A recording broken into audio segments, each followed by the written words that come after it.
Is San Francisco the scariest team in the NFC? We'll be discussing that and more tonight on the Hammer Nayls Show.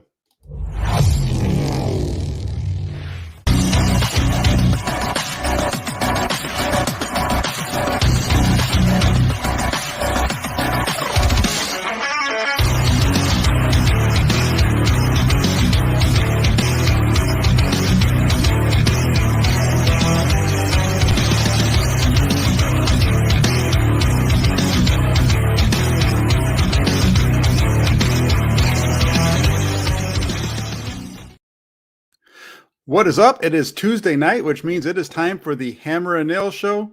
I'm Jack Hammer, and with me, as always, my partner in crime, Jessie Naylor. How you doing, Jessie? Jack, the 49ers won a must-win game, I believe. I'm feeling fantastic. How are you? I'm good. I agree with you. I think it was a must-win game. You can't fall. That could have gone really south for the 49ers if they had lost that game. And but it was second half was a thing of beauty. Really, that was some of the best football I think we've seen them play all season long. And they came out with a big W. And real quick, before we get too far along, I just want to shout out a few folks over on the side. We've got Niner Gang West Wolfcast on the checking this out. We have Raphael 5629ers, a member of the Toolbox, who jumps in. He says, "What's up, Jack, Jesse, members of the Toolbox, and everyone? Good to have you on board." And we also have Bryant Culp, another member, who says, "What up, Jack and Jesse and Wolfcast." He's even shouting out the other guys in the comment section. And we have Kim and George Soares and all kinds of fun folks over here in the comment section. So it's going to be a fun show tonight. We have a lot of different things to get into. But yeah, that game on Sunday was a heck of a game, the way that the 49ers offense played in the second half, considering everything we've been talking about, right, for the last couple of weeks. And so I think that leads us perfectly into, well, let's start off with this topic. I know Jeff Wilson Jr., that happened today, but I think this is a little bit more pertinent to where we were. Did Christian McCaffrey fix the 49ers offense, in your opinion? Oh, man. I don't know if he's fixed it completely, but, man, he makes everybody's job so much easier. I'm sure I don't know if you've done your film review yet for the channel. I usually do it before we go live, but either way, when you go back and watch it, you're going to see, I mean, their jobs are so much easier because of Christian McCaffrey. And I'm talking everybody on the field. People are getting one-on-one matchups they're probably not used to. You've got Jimmy Garoppolo, who's got a consistent check down option that is just always there, wide open, ready to get extra yards as soon as he makes a catch. What he does for this team is unbelievable. And I love the trade when it happened, but I did not expect, especially with Debo not being there, I did not expect that impact to be that drastic that quickly. And it's incredible to watch. We'll see if that carries over for the rest of the season. After all, it is just the Rams. But if it does carry over, man, we are in for a treat. And the answer would be yes. Yeah, I agree with you here. I do think that McCaffrey fixes the 49ers offense. It was only one game, but I think they were a little bit better even against the Chiefs the week before. When he was on the field compared to when he was off. And McCaffrey's a stud. Let's just put it out there. He is. And he showed on Sunday why the 49ers were smart, at least so far, to invest a second, third, and fourth round pick in him in this upcoming draft and a fifth year after, because as long as he's healthy, as long as he's on the field, he gives the 49ers something they haven't had since 2019 with Raheem Mostert and Matt Breida, and their speed and their ability to run the ball between the tackles as well as outside, be able to do a lot, those types of things. And I agree with you too. The other piece of that is he helps I think he makes Jimmy Garoppolo a better quarterback, just because Jimmy Garoppolo doesn't have to try to force the ball down the field like we see him. I've watched the film. I haven't done my film breakdown yet, but in watching the game and even live, it seemed like, he was much more comfortable in the pocket, looking down the field before he checked it down. It wasn't like he just hit his back foot and checked it down right away. He was looking for the deep shot. And when it wasn't there, he just took the underneath thing and they picked up 10, 13 yards off of it. Yeah. It's like, it does change his game, because if he's truly confident in knowing that Christian McCaffrey's always going to be an option and always going to be open, then it's like, okay, well, I don't really have to panic here and going through my progressions. As soon as I feel heat or that that timer starts to go off in my head, I can just check it down. I know that option is always there. It's always an option for me. And I think that it just makes his job so much easier. And you look at the touchdown, the Kittle touchdown, where he's going cross field, that final touchdown, and the throw was really good by Jimmy, but it didn't have to be that incredible. His footwork wasn't quite there yet. Like, he wasn't able to get around quick enough to make that throw early. But you're talking about Kittle being wide open for an extended period of time just because Christian McCaffrey was swinging out of the backfield and everybody sucked up on him. It's crazy that you can have an all-pro tight end get wide open regularly because you've got a player like Christian McCaffrey on the field. It's insane. Yeah, and we saw that in the first game too. You know, a little bit with the way that he impacts the way the defense plays, and we saw it even more on Sunday. So I really thought it was a good job. You know, you bring up the Jimmy Garoppolo touchdown to George Kittle. I saw some folks talking about that, and I was watching the video that I posted on my channel earlier today from the field level. I don't think that. I'm just going to get into that one play real quick. And I hear what you're saying, and I agree with you. Like, that ball could have come out sooner, but when I watched it from the field level, you see Garoppolo's eyes on the flat route. So I think part of the reason he's so late is because he's reading that one so long. So I think that's the first guy, and then he comes off. But yeah, that was a heck of a catch by George Kittle in the back of the end zone too. And to your point though, Christian McCaffrey just impacts everything. The touchdown pass to Christian McCaffrey, for example, that's the other one that jumps out because he's not even supposed to be there. And that's just McCaffrey having a feel for the game and knowing that I'm going to get to this spot where there's nobody. And if he throws it, then awesome, we'll make it work. But, you know, and it's just two guys making a football play, and both of them said it after the game. That's just backyard football. That was just a play breaking down, somebody finding a spot and putting a ball in a spot where only your guy is going to catch it. That's the other part about that play that was so fantastic. But McCaffrey and Garoppolo, at least for the first full week together, that was some really good stuff. And if that keeps going, this team's going to be a lot better in the second half of the season. Yeah, 100% for sure. And it was instant. It's great. It's like I said, without Debo, the impact was incredible. And I knew it would be good when Debo was there. Just having both of them, I did not expect it to be that drastic without Debo on the field. Yeah, I'm with you. I went into the game in my pregame show. I said, how are the 49ers going to score more than 20? Or how are they going to get to 20 is actually what I said, because I felt like if they got to 20, they were going to win the game. But yeah, I wasn't expecting 31 from them. They moved the ball every time they had it. I don't think they were ever stopped. Even the first time they had it, they moved down and you just had the miss by Garoppolo on the deep ball. And then I think there was a sack on third down or whatever it was, but they moved the ball well throughout the game. So yeah, good early outing. And it was interesting. And then also because of McCaffrey, that's where you had the news that came out today, the trade deadline come up, and Jeff Wilson Jr. is now a Miami Dolphin. What's your take on Jeff Wilson Jr. being shipped off to Miami in exchange for a 5th round draft pick? It makes a ton of sense. I know that people are upset. There's a lot of injuries in the running back room over the last few years, but what choice did the 49ers have here? You're not going to carry 5 running backs on the active roster. That means that you're going to have to put somebody on the practice squad. And when a player's on the practice squad, they are subject to be taken by any other team as if they're a free agent for nothing. So knowing that going in, you might as well get rid of one of them. Certainly you're not getting rid of CMC. You're not getting rid of God, I'm drawing a blank on his name. He hasn't played in so long. Ty Davis Price? No. Elijah he Mitchell? hasn't played at all. Elijah Mitchell, thank you. You're not going to get rid of Elijah Mitchell. TDP you drafted in the 3rd round, so you're not going to get rid of him. And Mason is kind of the young Jeff Wilson Jr. in the sense that he's either a late round pick or an undrafted guy who shows promise, 4th guy on the depth chart, and he's younger and signed for past this year. Jeff Wilson's a free agent after this year. So it makes sense that Jeff Wilson's the odd guy out. Somebody DM'd me about a week ago and asked if I thought they would trade Jeff Wilson. I said, yes, I do believe they will.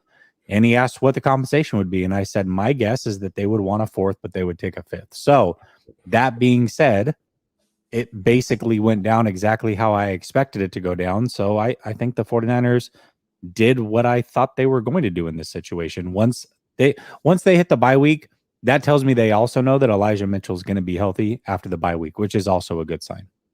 Yeah, and that's the other part of it too, is they expect him to be Elijah Mitchell to be, I think, healthy for the game against the Chargers. And I'm with you. You know, there's some. I don't know how you are really upset about this trade, other than because of the injury front.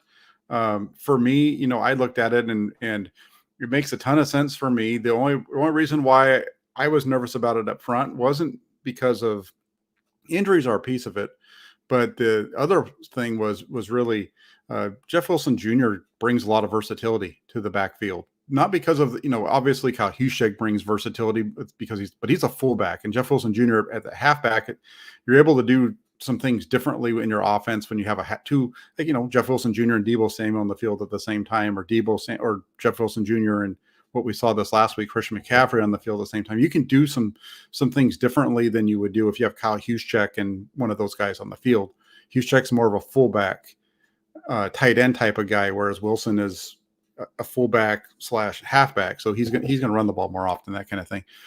So that was the only thing that kind of concerned me. But and I put that on my Twitter, and somebody caught that and actually made a really good point, in that you go back to the Atlanta game and you can find there is a play in which Ty Davis Price is lined up in the backfield. It's a run for Deebo Samuel, and he basically runs that play as in the Jeff Wilson Jr. role. So, you know, I think I might have jumped the gun a little bit on that one because I'd forgot about that other play. But then that, you know, like you said, the 49ers are loaded in the backfield. You're not going to have this guy after the season's over with. And so you get a 5th round pick. You know, I kind of thought maybe last week when it started to be mentioned that the 49ers would be open to trading Jeff Wilson Jr., I put on Twitter, I asked, hey, maybe Wilson went to the team and said, hey, can you move me, you know, after that trade? And that's what John Lynch pointed to today when he spoke with the media. And then I heard him on KNBR on the radio later. And that's basically what happened, is Jeff Wilson Jr. saw the writing on the wall, where it was going. He's in the contract year. He wants to play. He wants to see how much money he can make. And so he asked to get moved. And the 49ers said, well, if we can get the right compensation, we'll do what we can for you, but we got to make sure it's right for us too. They found it. And, you know, best of luck to Jeff Wilson in Miami, except for in a few weeks. Yeah. And I think it's unfortunate because when Elijah Mitchell's not healthy, you can keep Jeff Wilson. But once Elijah Mitchell is healthy, which it sounds like he's going to be coming out of the bye week, you had to get rid of one of them, and you had to do it now. You didn't have the option. You just don't. You can't carry 5. So if that's the case, who else? If you think that moving on from Jeff Wilson's a bad move, my guess is my question is which running back would you have gotten rid of instead? Because you can't practice squad them, because once you do that, they're getting swooped. So who would you have gotten rid of instead? If you just put yourself in the 49ers shoes, if you have just drafted a running back in the 3rd round in TDP, you're probably not going to get rid of him. Okay. You obviously just traded for C-Mac. That's not going to happen. Elijah Mitchell, before CMC was here, was clearly the best running back on the team. And then you have Mason, who's 23 years old, showed a lot of promise in the preseason, and is signed on your team past this year to where Jeff Wilson isn't.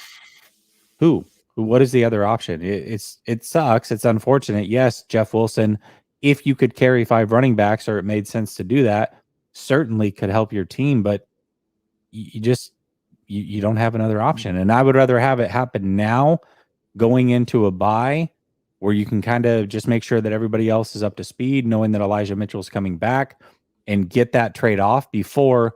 If Elijah Mitchell wasn't coming back for 2-3 weeks, you would have ended up probably cutting him or practice squatting him, and he would have gotten stolen, and you wouldn't have gotten any pick. So thank goodness the timing happened the way that it did, so they could make it happen before the trade deadline. Yeah, no, and that's the thing. That's what you're saying is the logical um, movement with this, because you're not going to get rid of Elijah Mitchell, and you're not going to put, like you said, Davis Price isn't going to be moved.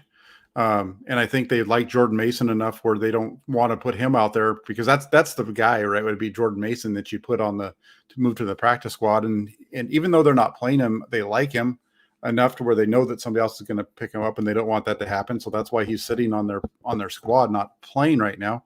But they've got some plans for him down the road, apparently. So you're right. Moving on, the direction that they took here, I think is the right course of action. Like Rick Randall said, you only have 8 more weeks with this guy, or 9, I guess, unless you get to the postseason. And if you're able to trade a guy that's going to be an unrestricted free agent for a 5th round pick, John Lynch said that himself, that you make the move. You're not going to be bringing him back next year. Now you've taken a guy that was an undrafted free agent when you picked him up, and you just got a 5th round pick for him. That's a win for the 49ers. The 49ers, by the way, do get some steals in the 5th round. So they've got that other lottery ticket now that they can turn into something else going forward. Absolutely. It's that another lottery ticket. And as Matthew says over here, Dolphins game going to be very interesting now. Mm-hmm. I agree. I think it's, you've got a lot of 49ers guys over there. I know you were talking up the guys like Trent Sherfield and some of those other guys. I saw Trent 49ers South Beach. Here we come. Well, I don't know if he scored a touchdown, but I know he got him right down to the goal line. Trent Sherfield did against the Lions the other day. So yeah, it's an interesting one. I know folks have a lot of strong opinions on Jeff Wilson Jr., and I get it. He was a really good team player, a really strong character guy. And sometimes things just don't go your way in terms of Jeff Wilson staying with the 49ers. So best of luck to him out in Miami, like I said earlier, except for when they come to Levi's again. Right. Moving on from that, I feel like we're in this is a situation we're in, like deja vu, because we had a discussion very similar to this next one just a few weeks ago. The 49ers, are they now the scariest team in the NFC? I feel like we just had this conversation after they beat the Rams back in week 4. It's funny how a Rams game will do that for you. I tweeted out on Sunday. We're all getting our frustration out on Sunday after they lost to Kansas City. And I ended the night tweeting, "Don't worry, they'll beat the Rams and rope us all back in." You knew it was coming. This is the way that it works in the 49ers cycle. All they need is the Rams on the schedule at the worst time in their season, and they can turn it around. And that's exactly what's going to happen again this year.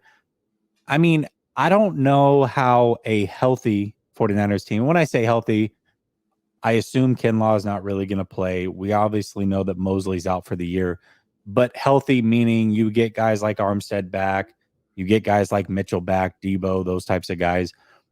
When I look at this team and I say, okay, well, they have an all-pro at every level on offense. They have an all-pro caliber running back, all-pro caliber left tackle, all-pro caliber tight end, all-pro caliber wide receiver. Then you have some really good secondary pieces. Elijah Mitchell, Banks has been playing really good, Brandon Ayuk. And then you flip to the defense and you got guys that are all pro level as well, and Bosa and Fred Warner, and then some really good secondary pieces in Hufanga, both Wards, and Armstead if he's healthy.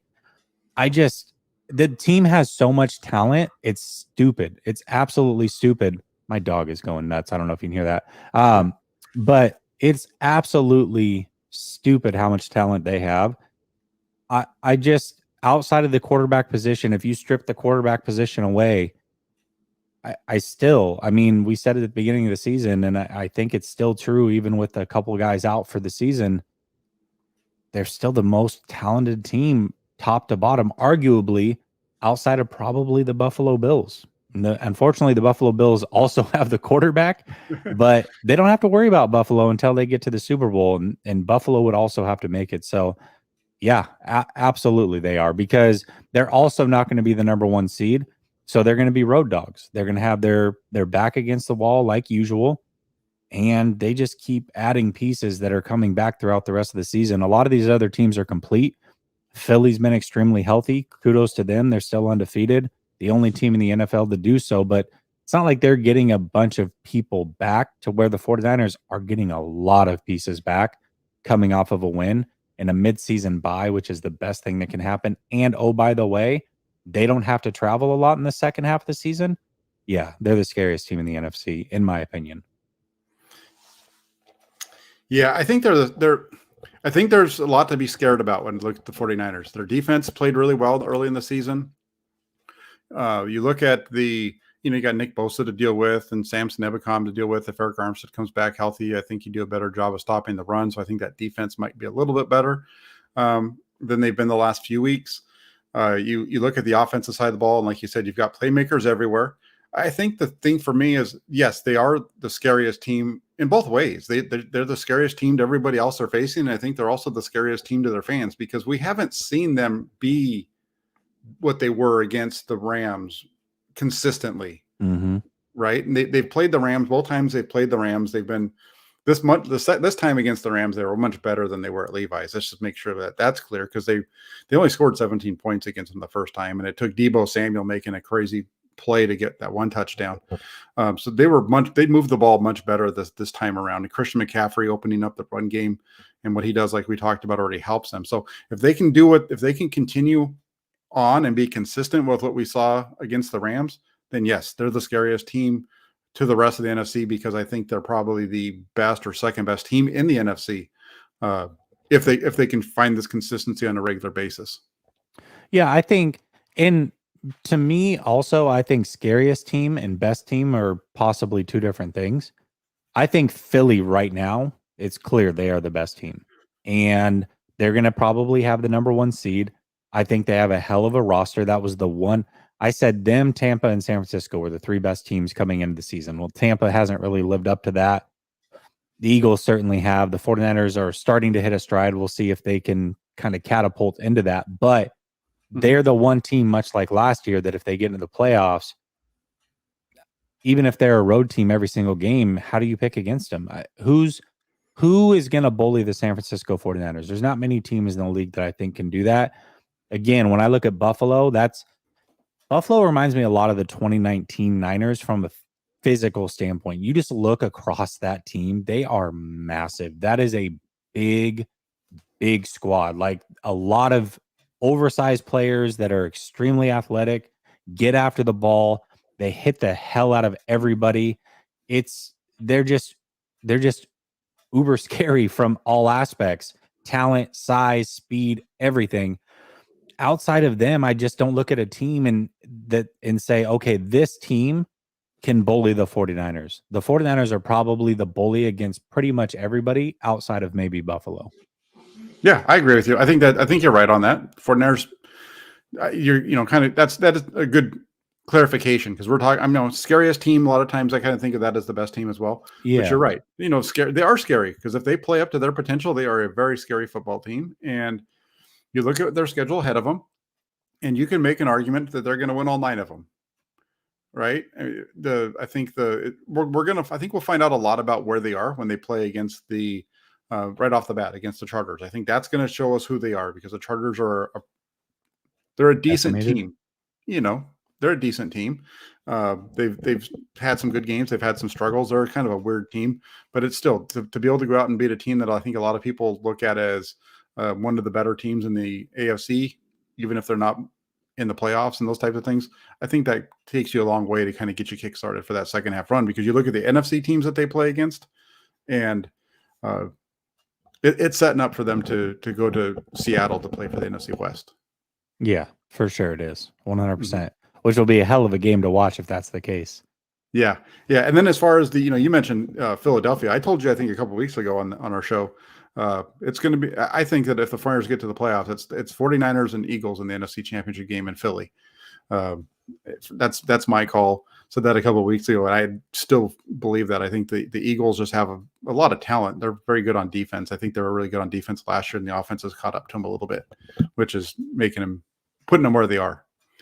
Yeah, they're the one team, man, that from a physical standpoint, again, they don't scare me in that way, but can they stop what the 49ers do best, which is run the ball 100%? And that's when you have guys like Cox and I think the rookie's name is Davis up the middle. I don't know how you run against that. Like those are two big boys to move around for any interior offensive line. especially one that has a center that's probably not the best. So that's certainly a matchup that would be tough to pick the 49ers in, but I wouldn't be shocked if the 49ers won that game either. Yeah, neither would I. Now, real quick, before we move on to the next topic, I want to just throw this out there. I know this isn't a 49er topic, so I might get some people upset with me, but there's been a lot of chatter about the Rams. A lot of 49er fans taking shot at the Rams. I get it. The 49ers have beat them 8 straight in the regular season. The Rams did get a pretty big win, though, in between there. But here's the one thing that I will say about the Rams. We're going to find out a lot about them this week, because if they win, if they can beat Tampa Bay, these two teams are 4-4. I know the 49ers are ahead of them because they have the head-to-head tiebreaker, but don't just give up on the Rams yet. The Rams, if they win this week against Tampa, get to 4-4, their 4 losses are going to be the 49ers for 2 of them, Dallas, who's got 6 wins, and the team that you just talked about, Buffalo, being so good, that's the other team. So you compare that to where the 49ers are right now, it's going to be a really interesting second half of the season. And I look at this as you get into the second half, and that's where teams start to separate. Everybody's usually kind of close over that first half, and it's usually the second half is when you start to see that separation run mid-November into December. It's going to be a really interesting second half. Yeah, it's going to be extremely interesting. And one thing I just said that I thought the 3 best teams going into the season were Tampa in the NFC, Tampa, Philly, and San Francisco. But once the stuff started to come out about Tom Brady, right before the season started, I had tweeted out that if this divorce stuff is true, I don't take Tampa seriously, because it's just a lot. It's a lot to deal with from the leader of your team who's aging as well. I think that definitely showed through. However, now that the divorce is behind him and they had a long week to prepare for this game, I don't know, man. The Rams, I think, look like dog crap. I know Tampa hasn't looked the best, but they can at least do things on offense. Tom Brady is at least getting protected. They can run the ball. There's multiple receivers that they can throw deep to. That the Rams they're not explosive on offense, and they can't run the ball. I don't see how they win that game. I don't. And again, I don't think Tampa's the greatest, but maybe they're the team that can make the resurgence because Tom Brady kind of has everything mentally behind him. He can just focus on playing football. I just don't see any hope for the Rams. I listen, if they win this week, I'm completely wrong. The team that I watched on Sunday, I know the 49ers are consistently a bad matchup for them, but they are dog water. No, that's fine. And I'm just, and again, they could go out there and do what you said and lose, and at 3-5, then what I just said is doesn't matter all that much. But if they can pull this off, we'll find. That's why I'm saying we'll find out a lot about them as well this week when they pick on the Bucs, because one of those teams I think is going to get eliminated from the playoffs on Sunday. Yeah, I agree. And Hunter says Tom Brady's old. I get that. I live in Tampa, so for better or worse, Tampa's on the screen every week. And I've seen every throw. Trust me, physically, Tom Brady can make every throw that he's always been able to make. And it's the same thing that I said when he was leaving New England and people thought he was washed then. I'm like, he's not washed. His receivers aren't getting separation.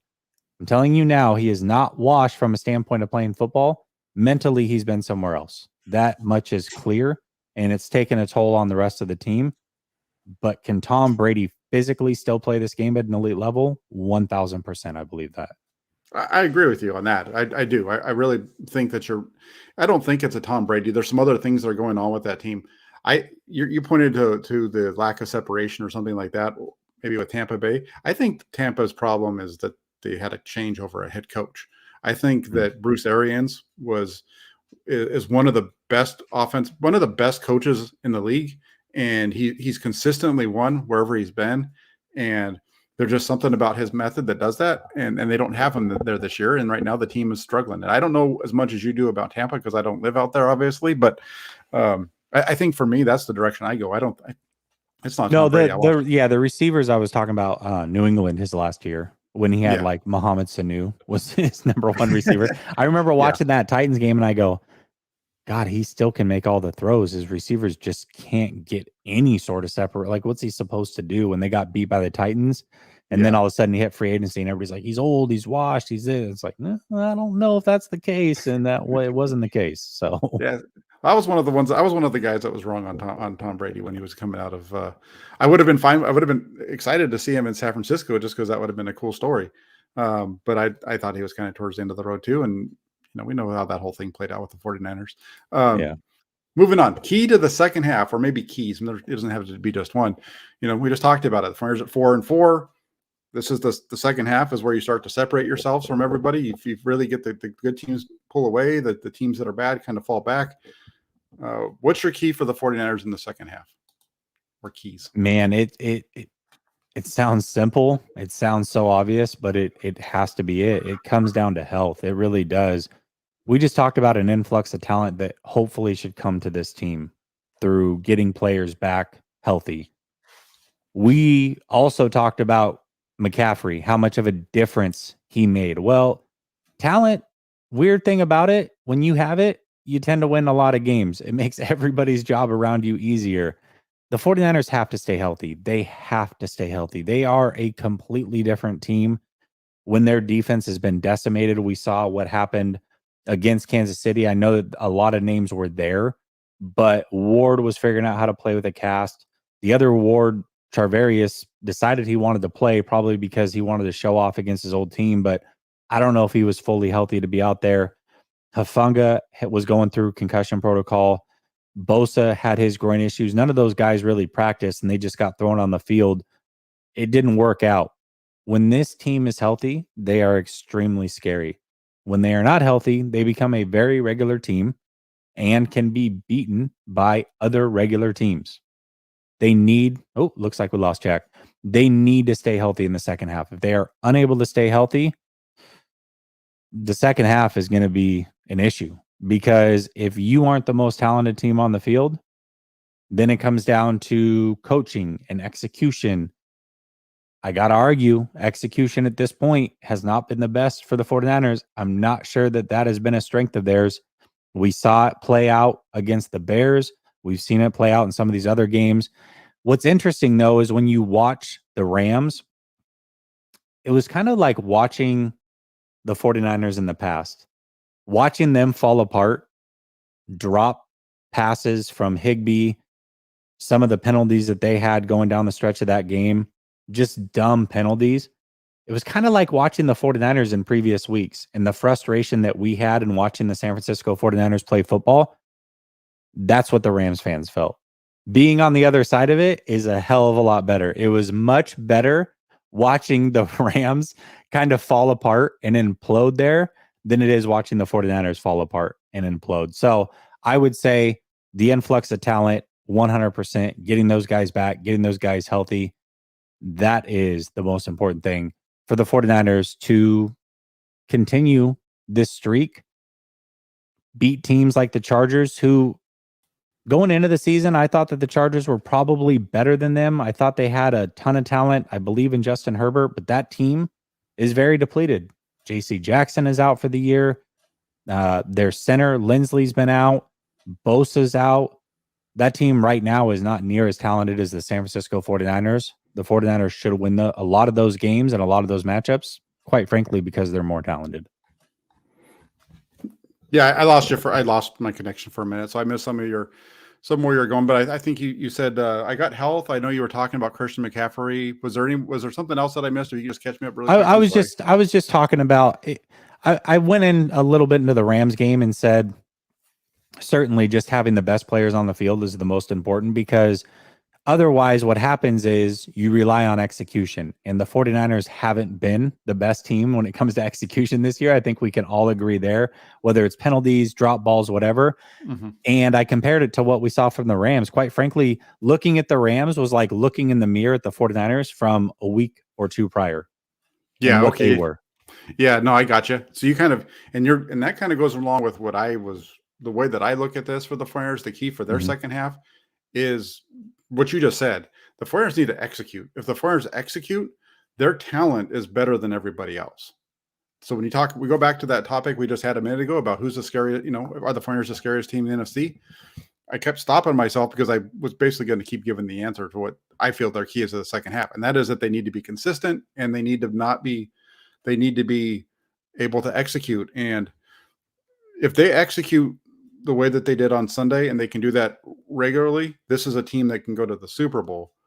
They have the talent. It's just, and even with Jimmy Garoppolo, if Jimmy Garoppolo, he doesn't even have to play as good as he did on Sunday. He can play, Sunday's performance by Garoppolo with 84%. That's only the fifth time in 49ers history that's happened. So I don't expect him to do that week in and week out. But if he can not just play where he doesn't turn the ball over, and they execute the way that they did, this is a team that can be, go a long way. I saw so many people talk about how Kyle Shanahan called such a good game against the Rams. It was just such a good. To me, I watched the game, and I think that the game that he called against the Rams was very, very, very similar to the game that he called against the Rams in Week 4. The personnel groupings that he was using, the formations that he was using. He really likes to use 12 personnel with his tight ends on the wing, motioning them across the formation and things like that, maybe to either get into that formation or to set up the play that they're going to run. We saw that again on Sunday. The difference was they executed at a very high level. Christian McCaffrey is a better running back than they've had in the last 2 years. And, they had Brandon Ayuk was having a pretty good game, and they got a coverage bust because the Rams were worried about Brandon Ayuk on an out route instead of worrying about everybody's, the people's tight end out wide. So, yeah, for the key for me for the second half is execute. You execute, you are going to get deep into the playoffs in January. Yeah, for sure. And shout out to Brandon Ayuk, absolutely, 100%. Dwelly getting that busted coverage was Brandon Ayuk because he killed him on that speed out. It's interesting. He would do the speed out or he would do the pivot route. And either way, he was cooking them over there. They saw it coming one more time, or they thought they saw it coming one more time. That was not the case. And Dwelly was just wide open, waving his arms like, hit me right here. I'm wide open. Nobody's even near me. I promise. Get me the ball. That was all Brandon Ayuk. Yeah, it was because, and you're right, because they were running that speed out and the pivot and those types of things over that way. And they saw him run it again, and they're like, oh, here comes the ball. And then Garoppolo sees them doing that, and he pulls it back. And gosh, it was so nice to see that ball to go to not go to Charlie Warner, because it was actually caught this time, and huge play. Imagine that. I could actually feel the press box at SoFi Stadium actually shook when he made that catch, just so you know. That's dope. So, yeah, no, that's my key for the second half. So I think it's pretty straightforward. I think the 49ers have a very good team put together, talent-wise, all those kinds of things. So I feel very confident that they're going to do well. Now, that doesn't mean that they're not going to make some changes to the roster. There might be some additions here. There's some guys that are free agents that they could pick up. And one name was brought up this week from Adam Schefter. He was asked about Odell Beckham Jr. and if the 49ers would have some interest in signing him. He said that he could see that because they were interested in him last year. What do you think? Should the 49ers pursue going after OBJ? Well, first of all, OBJ is clearly better than the worst starting wide receiver on the 49ers. So if we're looking at it from that aspect, yes. I'm going to say no, they shouldn't, because OBJ, I don't know. You only have one football. And you're a run-first team. Let's be clear about that. You're not going to change your identity to not be that all of a sudden. I don't know why he would want to come here unless he really thinks this is a Super Bowl winning caliber team, which he may. It just doesn't make sense from that standpoint. If they are going to get any free agent, I want it to be Ndamukong Suh. I want it to be Suh or Sheldon Richardson, somebody that can help clog up the middle and play next to hopefully a healthy Armstead in the second half of the season, because you just can't rely on Kinlaw, unfortunately. They need somebody up the middle to help that defensive line, because the running defense is the only question I really have in the second half of this season. The Rams are awful. They can't run against anybody, but the Chiefs were able to. Whenever they decided they wanted to run, they could do it. We obviously saw what happened with the Falcons, especially when you start mixing in a mobile quarterback. We talked about the Philadelphia Eagles. You already have to worry about Hurts taking the keeper and going outside, that's going to pull people away. And you have to worry about the running back gashing you up the middle. That's just not a recipe for success if they have the injuries they have on this defense. So if they're going to sign one guy, OBJ would be a luxury signing for sure. And I wouldn't hate it, but I want somebody up the middle that's going to help this defense win in the run defense, help keep guys like Fred Warner clean so that he can fly around and make plays, help keep guys like Hufanga clean so that he can fly around and make plays. That would be my preference. Yeah, I need you to start saying things that I don't agree with so that we can have a little bit more of disagreement. Jack, this doesn't happen very often. So can we just enjoy it? I know I need to be paying more attention to your Twitter and stuff like that so we can get the old-fashioned arguments. No, I mean, I agree with you. I don't think they have a need for Odell Beckham Jr. The whole, only having one ball, I don't necessarily buy into that so much because everybody, the way that they can stretch the defense around with different things, that's almost as good as it's one of the benefits of having players like that.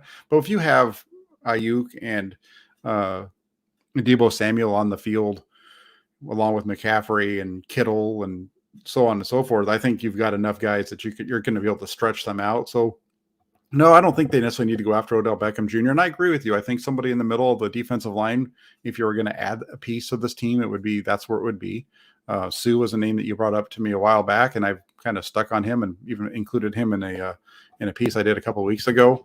I know Daron Payne from the Washington was somebody that a lot of folks wanted, and that was a name that I missed originally. And I thought and it came to me. I was looking at it, but I just didn't put him in the list for whatever reason.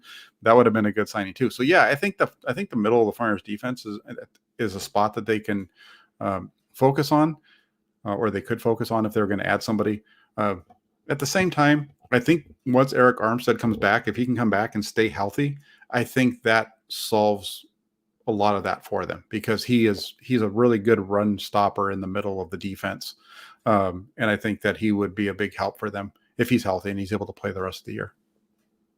Yeah, I mean, of course, yes, of course. That would be the most ideal is to get Armstead back 100%. Yes, I agree with that. Yeah, or maybe that's the bad part about it. Would have been maybe they could have just traded somebody to get the guy back that they should have kept on the team a couple of years ago to Forrest Buckner, right? Yeah, it's funny because a lot of people started shouting that out today. They're like, "Oh, Buckner, it looks like the Colts are having a fire sale." I'm like, "Oh man, if I'm getting any of those guys, it's pain." Sunil and I did a show a couple of weeks ago. It was a few days before the McCaffrey trade, and he said that he wanted McCaffrey. I said I wanted Daron Payne. And I was hoping today we'd be able to do a show where we said, "Oh my gosh, we got both the players that we wanted." How wild is that? That never happens, but sounds like it was close, but at the end it just didn't go through, unfortunately. Yeah, Sunil's been all about the 49ers needing to get another running back or a top level running back, like a first round running back, and he's been all over that, and so I like that for him. And I was all in on Christian McCaffrey after watching him play against the 49ers, and I said that on here and stuff, and it'll be interesting to see how this goes. It's funny because I think the whole thing with the Forrest Buckner, I think part of why you're seeing that today is there was a writer from The Athletic who put something out about him, and I think that got people talking about it today. It wasn't going to happen. I mean, I got some people fired up on Sunday because I tweeted something out in regards to something else that Tony, who used to write for Sports Illustrated, had put out, about how they traded away a guy that's been healthy all the time for, and you look at the numbers. People need to really look at those numbers because they're buying hook, line, and sinker the 49er story on that contract situation. We'll just leave it at that. Mm-hmm. That's a long story that I think in the next 15 minutes would put everybody to sleep if we actually tried to explain it to them. Let's see what we've got. We've got a couple of ones. I want to ask you this. I want to end off on a positive, so let's start with the negative first. What is your biggest surprise that in the first half that would be a negative? I would just say how piss poor they were as a whole offensive unit.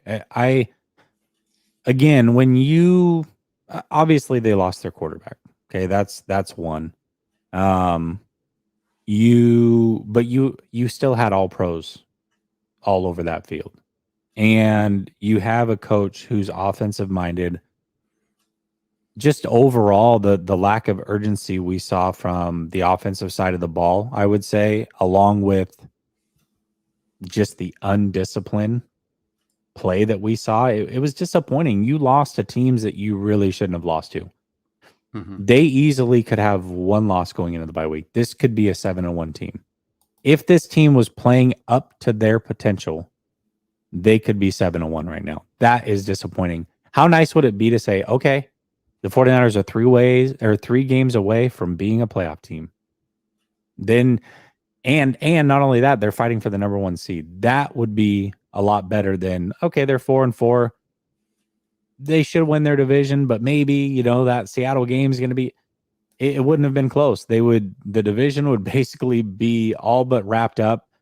You'd be 3 games away from being a playoff team, and you'd be fighting for a number 1 seed. I think I got to agree here with Randall. I mean, just overall, I guess it does lead to the record that, quite frankly, they just shouldn't have lost. I get losing a season that you shouldn't lose, but in the first half to lose 3, that's disappointing. Yeah, that for sure.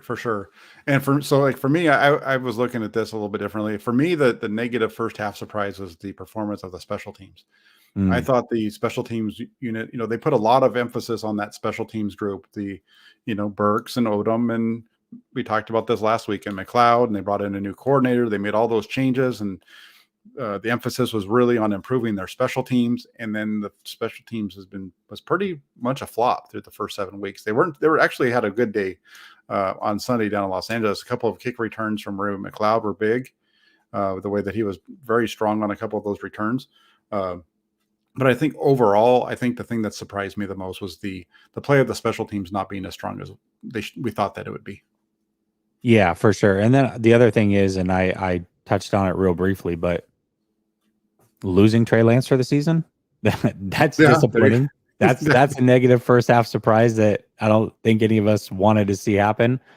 So you're not developing your young quarterback. I really hope you go win a Super Bowl, because otherwise it's like, man, the season was awesome. They made it. It's a lot like last year. Wow, the season was awesome. They made it really far, but you didn't win a Super Bowl and you didn't develop your young quarterback yet again. So yeah, that's disappointing as well.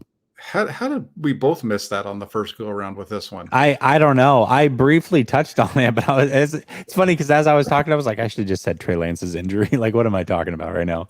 Yeah, because that really is. That is the biggest negative first half surprise. I mean, I was thinking more wins and losses like you were too, or just like the team overall with the whatever. But yeah, losing Trey Lance was brutal because are they 4-4 with Trey Lance right now? Probably. But more importantly, you're starting to figure out who he is, and he's hopefully growing and improving and all those kind of things. And instead, it's another, wasted year from a play standpoint. I didn't feel like last year was a wasted year, but this year definitely is, because he was supposed to be the guy. This team was all set up for him, and Jimmy Garoppolo might take him and win a Super Bowl, and then we're gonna have all kinds of crazy stuff on our hands this offseason. Well, listen, if that happens, then whatever. I mean, I really don't care. But I know. But I will say this: the whole point was with Trey Lance is that he could be that net zero quarterback that by the end of the season could be good enough to go win you football games. Yeah. Imagine the same scenario that we just saw play out with the 49ers and Jimmy Garoppolo, but it plays out with Trey Lance. They're 4-4. They lose some games that they shouldn't. They trade for C-Mac, and Trey Lance looks really, really good against the Rams. How much better are you feeling about the season going, okay, looks like we might have our player. He now has a bye week coming off of a really good performance, his best performance of his young career. And the sky is the limit right now. I think we feel really good. Now, people are feeling good about it now, but I think anybody who's honest with themselves knows that Jimmy's not that guy, okay? He's not the guy that's going to go and win you playoff games, unless he's somehow somebody that he has never shown us at 30, 31 years old. I think the likelihood of that happening versus Trey turning into that guy, if we were going into the bye week and he had just played that same game, I think we would feel differently about it. So yes, 100%. Trey Lance getting injured is certainly the biggest negative first half surprise.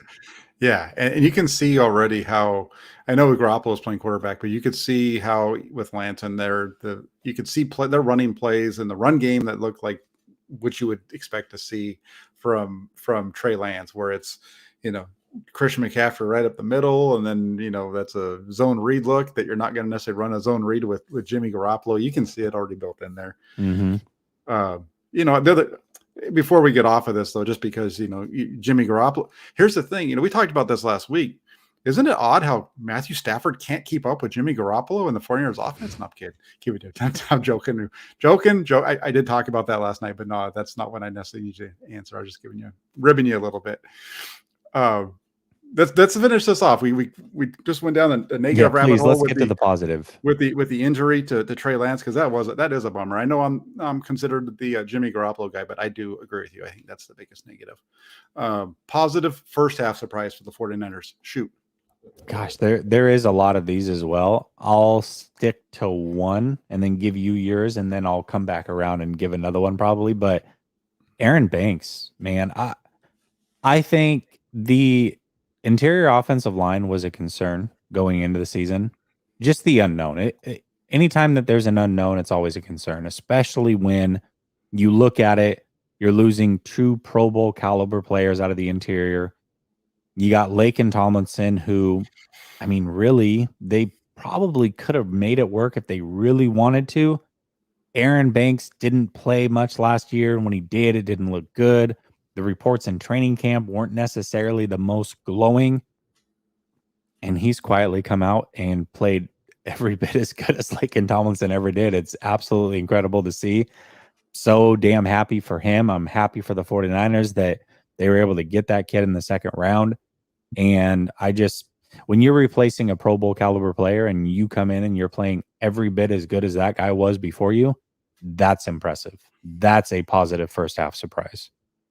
You should have listened to me, man. I kept telling you all off season and through training camp that the interior of that offensive line was going to be just fine.